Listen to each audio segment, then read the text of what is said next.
புதுச்சேரி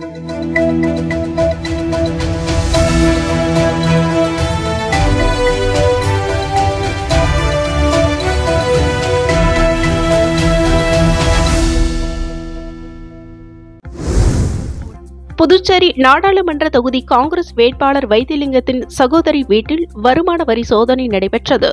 புதுச்சேரி பாலாஜி திரையரங்கம் எதிரே உள்ள இளங்கோ நகரில் காங்கிரஸ் வேட்பாளர் வைத்திலிங்கத்தின் சகோதரி ஜெயக்குமாரியின் வீடு உள்ளது. இவர் 2 மாதத்திற்கு முன்பு உயிரிழந்து விட்டார். வீட்டில் அவரது கணவர் மற்றும் குடும்பத்தினர் வசித்து வருகின்றனர். இந்நிலையில் சென்னையிலிருந்து வந்த வருமான வரித்துறை அதிகாரிகள் 9 பேர் நேற்று மதியம் முதல் ஜெயக்குமாரி வீட்டில் சோதனையில் ஈடுபட்டனர். இரவு 8 மணி வரை சோதனை நீடித்தது. இதையொட்டி ஏராளமான காவல்துறையினர் பாதுகாப்பிற்காக வீட்டின் முன்பு குவிக்கப்பட்டனர். சோதனைக்கு இடையில் பணம் எண்ணும் இயந்திரம் வீட்டிற்கு உள்ளே எடுத்துச் செல்லப்பட்டது. சோதனை முடிந்து இரவு 8 மணி அளவில் வீட்டில் கைப்பற்றப்பட்ட பணம் மற்றும் முக்கிய ஆவணங்களை ஒரு சூட்கேஸில் வைத்து அதிகாரிகள் எடுத்துச் சென்றனர். எனினும் சோதனையில் கைப்பற்றப்பட்ட பணம் மற்றும் ஆவணங்கள் குறித்த முழு விவரங்களும் சென்னையில் உள்ள வருமான வரித்துறை தலைமை அலுவலகம் மூலம் பின்னர் தெரிவிக்கப்படும் என்று அதிகாரிகள் கூறினர். புதுச்சேரி உள்ளிட்ட பல்வேறு இடங்களில் பேருந்து பயணிகளிடம் மயக்க மாத்திரையினை சூடான மற்றும் குளிர்பானத்தில் கலந்து கொடுத்து நகைகளை திருடி வந்தவரை காவல்துறையினர் கைது செய்தனர்.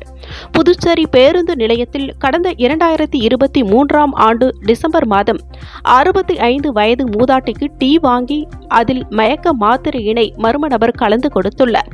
அதை குடித்த மூதாட்டி மயங்கியதும் அவர் அணிந்திருந்த ரூபாய் 10 லட்சம் மதிப்புள்ள நகைகளை திருடிச் சென்று விட்டார். இதுகுறித்து உருளையன்பேட்டை காவல்துறையினர் வழக்கு பதிவு செய்து விசாரணை மேற்கொண்டு வந்தனர். கண்காணிப்பு கேமரா காட்சிகள் மூலம் நகையினை திருடியவர் அடையாளம் காணப்பட்டார். அதன்படி திண்டுக்கல் மாவட்டம் பழனி பகுதியைச் சேர்ந்த ராஜா என்கின்ற கவட்டை ராஜா என்பவரை பிடித்த காவல்துறையினர் அவரிடம் இருந்து திருடிய நகைகள் மற்றும் பணத்தை மீட்டனர். மேலும் அவரிடம் இருந்து 100 மயக்க மாத்திரைகளும் கைப்பற்றப்பட்டன. கடந்த பல ஆண்டுகளாக பலரிடம் மயக்க மருந்து கொடுத்து நகை பணத்தை ராஜா திருடியது தெரியவந்துள்ளது. இதனைத் தொடர்ந்து அவரை நீதிமன்றத்தில் ஆஜர்படுத்தி காலப்பட்டு மத்திய சிறையில் அடைத்தனர். புதுச்சேரியில் பங்குச்சந்தையில் முதலீடு செய்து அதிகம் லாபம் சம்பாதிக்கலாம் என கூறி தொழிலதிபரிடம் ரூபாய் 1,53,00,000 மோசடியில் ஈடுபட்ட மர்ம நபர்கள் குறித்து காவல்துறையினர் விசாரணை மேற்கொண்டு வருகின்றனர். புதுச்சேரியைச் சேர்ந்தவர் ராமமூர்த்தி. தொழிலதிபரான இவரது கைபேசி எண்ணிற்கு கடந்த சில வாரங்களுக்கு முன்பு மர்ம நபரிடம் இருந்து குறுந்தகவல் வந்துள்ளது. அதில் இணைய வழியில் பங்குச்சந்தையில் முதலீடு செய்தால் அதிகம் லாபம் சம்பாதிக்கலாம் என குறிப்பிடப்பட்டிருந்தது. அதை நம்பிய ராமமூர்த்தி மர்ம நபரை தொடர்பு கொண்டு அவர் கூறியபடி பல தவணைகளில் பணம் முதலீடு செய்துள்ளார். முதலீடு செய்தபோது அவருக்கு லாபம் கிடைத்துள்ளது. அவரது வங்கிக் கணக்கில் பணம் சேருவது போல் இணையதளத்தில் காட்டப்பட்டது. அந்த பணத்தை அவர் எடுக்க முயன்றபோது மேலும் பணம் செலுத்த வேண்டும் என கூறப்பட்டுள்ளது. ஆனால் பணம் செலுத்தியும் அசலுடன் லாபத்தையும் அவரால் பெற முடியவில்லை. இதனால் தான் ஏமாற்றப்பட்டதை உணர்ந்த ராமமூர்த்தி புதுச்சேரி இணையவழி குற்றத்தடுப்பு பிரிவு காவல்துறையினரிடம் புகார் அளித்துள்ளார். இதுகுறித்து சைபர் கிரைம் எஸ்பி பாஸ்கரன் உத்தரவின் பேரில் ஆய்வாளர் தியாகராஜன், கீர்த்தி தலைமையிலான காவல்துறையினர் வழக்கு பதிவு செய்து விசாரணை மேற்கொண்டு வருகின்றனர். புதுச்சேரி அரசு பொது மருத்துவமனையில் குடி போதையில் ஒருவர் மருத்துவரின் கழுத்தை கத்தியால் அறுத்த சம்பவம் பரபரப்பை ஏற்படுத்தியுள்ளது. புதுச்சேரி பூமியான்பேட் பாவாணர் நகரைச் சேர்ந்தவர் வினோத். பெயிண்டரான இவரது மகன் மகேஷ். கடந்த 12ஆம் தேதி நடைபெற்ற பைக் விபத்தில் படுகாயமடைந்த மகேஷ் அரசு பொது மருத்துவமனையில் அனுமதிக்கப்பட்டு அங்கு அவருக்கு தீவிர சிகிச்சை அளிக்கப்பட்டு வருகிறது. இந்நிலையில் இரவு மகேஷை பார்க்க குடி போதையில் மருத்துவமனைக்கு வந்த அவரது தந்தை வினோத் தனது மனைவியுடன் தகராறில் ஈடுபட்டுள்ளார். அதன் பிறகு மருத்துவமனை வாசலில் வினோத் கத்தியுடன் நின்று கொண்டிருந்த போது அவ்வழியே சென்ற மருத்துவர் நவீனை சிறிதும் தாமதிக்காமல் தான் வைத்திருந்த கத்தியால் அவரது கழுத்தை அறுத்தார். மருத்துவரின் அலறல் சத்தம் கேட்டு அங்கிருந்த பொதுமக்கள் ஓடி வந்து வினோத்தை பிடித்து தர்ம அடி கொடுத்து பெரிய கடை காவல் நிலையத்தில் ஒப்படைத்தனர். இந்த சம்பவத்தை கண்டித்து மருத்துவமனையில் இருந்த மருத்துவர்கள் பணியினை புறக்கணித்து போராட்டத்தில் ஈடுபட்டனர். இதனால் சிகிச்சைக்காக வந்த நோயாளிகள் காத்திருந்ததால் பதட்டமான சூழ்நிலை நிலவியது. இதுகுறித்து தகவல் அறிந்து வந்த பாராளுமன்ற உறுப்பினர் வைத்திலிங்கம், சுயேட்சை சட்டமன்ற உறுப்பினர் நேரு, சுகாதாரத்துறை செயலர் முத்தம்மா, இயக்குநர் ஸ்ரீராமலு ஆகியோர் ஆகியோர் சம்பவ இடத்திற்கு விரைந்து சென்று போராட்டத்தில் ஈடுபட்ட மருத்துவர்களிடம் பேச்சுவார்த்தை நடத்தியதை தொடர்ந்து போராட்டம் கைவிடப்பட்டது. இச்சம்பவத்தால் அங்கு இரவு பரபரப்பு ஏற்பட்டது. மடுகரை ஏரிக்கரையில் பதுக்கி வைத்திருந்த 300 லிட்டர் சாராயத்தை நெட்டப்பாக்கம் காவல்துறையினர் பறிமுதல் செய்தனர். புதுச்சேரி நெட்டப்பாக்கம் அருகே மடுகரை ஏரிக்கரை பகுதியில் சாராயம் பதுக்கி வைத்திருப்பதாக நெட்டப்பாக்கம் காவல்துறையினருக்கு ரகசிய தகவல் கிடைத்தது.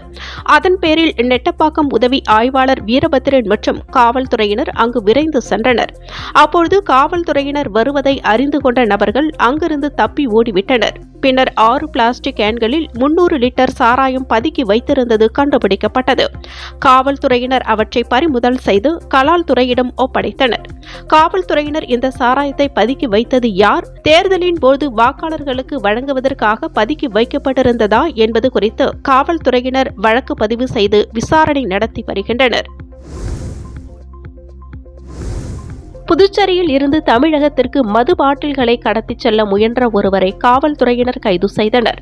புதுச்சேரி முதுநிலை காவல் கண்காணிப்பாளர் நாரா சைதன்யா உத்தரவின்படி உருளையன்பேட்டை காவல் நிலைய காவல்துறையினர் புதுச்சேரி 100 அடி சாலையில் வாகன சோதனையில் ஈடுபட்டிருந்தனர்.